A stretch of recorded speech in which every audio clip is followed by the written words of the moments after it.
ഞെട്ടിക്കാൻ പോകുന്ന ഗ്യാങ്സ്റ്റർ പടം. മമ്മൂക്കയുടേതായി ഈ വർഷം ചിത്രീകരണം ആരംഭിക്കാനിരിക്കുന്നതും അണിയറയിൽ ഒരുങ്ങുന്നതുമായ സിനിമകളിൽ മിക്കതും വലിയ പ്രതീക്ഷയുള്ളതാണ്. പാട്രിയോട്ട് പോലുള്ള വലിയ സിനിമകളുടെ ഷൂട്ടിംഗ് കഴിഞ്ഞ ദിവസങ്ങളിൽ പൂർത്തിയായതോടെ പുതിയ പ്രൊജക്ടുകളിലേക്കാണ് അദ്ദേഹം കടക്കുന്നത്. കളങ്കാവൽ വലിയ കയ്യടി നേടിയ സാഹചര്യത്തിൽ വരുന്ന പുതിയ സിനിമ ആരാധകർ വലിയ പ്രതീക്ഷയോടെയാണ് കാണുന്നത്. ഷൂട്ടിംഗ് ആരംഭിക്കാനിരിക്കുന്ന പ്രധാന സിനിമകളിൽ വമ്പൻ ഹൈപ്പുണ്ടാക്കിയ സിനിമയാണ് ഉണ്ടയ്ക്ക് ശേഷം ഖാലിദ് റഹ്മാൻ മമ്മൂക്ക കൂട്ടുകെട്ട് വീണ്ടും ഒന്നിക്കുന്ന ഗ്യാങ്സ്റ്റർ ഡ്രാമ. ചിത്രത്തിന്റെ ഷൂട്ടിംഗ് ജൂൺ മാസത്തോടെ ആരംഭിക്കാനാണ് അണിയറ പ്രവർത്തകർ ലക്ഷ്യമിടുന്നത്. മാർക്കോ, കാട്ടാളൻ എന്നീ സിനിമകൾക്ക് ശേഷം ഷെരീഫ് മുഹമ്മദിന്റെ ക്യൂബ് എന്റർടൈൻമെന്റ്സ് ആണ് ഈ സിനിമ നിർമ്മിക്കുന്നത്. നിയോഗ്, സുഹാസ്, ഷറഫു എന്നിവർ ചേർന്നാണ് തിരക്കഥ ഒരുക്കുന്നത്. വരത്തൻ, പുഴു എന്നിവയിലൂടെ സുഹാസും ഷറഫുവും ടിക്കി ടാക്കയുടെ രചയിതാവാണ് നിയോഗ്. സിനിമ ഒരു പക്ക ഗ്യാങ്സ്റ്റർ ഡ്രാമ ആയതുകൊണ്ട് തന്നെ വളരെ പവർഫുള്ളായ ഒരു പേരായിരിക്കും വരാൻ സാധ്യത.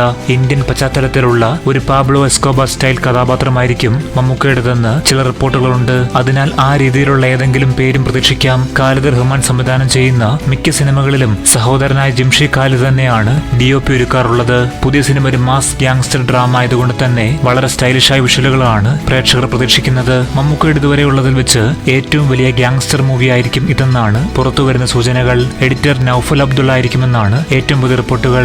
നൌഫലിന്റെ വേഗതയേറിയതും പുതുമയുള്ളതുമായ എഡിറ്റിംഗ് ശൈലി സിനിമയ്ക്ക് വലിയ കരുത്താകും. ഔദ്യോഗികമായി മമ്മൂക്കയുടെ പേര് മാത്രമേ പ്രഖ്യാപിച്ചിട്ടുള്ളൂ എങ്കിലും നസലൻ, ജോജു ജോർജ് തുടങ്ങിയ താരങ്ങളും ഇതിന്റെ ഭാഗമാകുമെന്ന് റിപ്പോർട്ടുണ്ട്. ചുരുക്കത്തിൽ മമ്മൂക്ക ഖാലിദ് റഹ്മാൻ ചിത്രം മലയാള സിനിമയിൽ 2026 ഏറ്റവും കൂടുതൽ പ്രതീക്ഷയുള്ള പ്രോജക്റ്റുകളിൽ ഒന്നാണ്.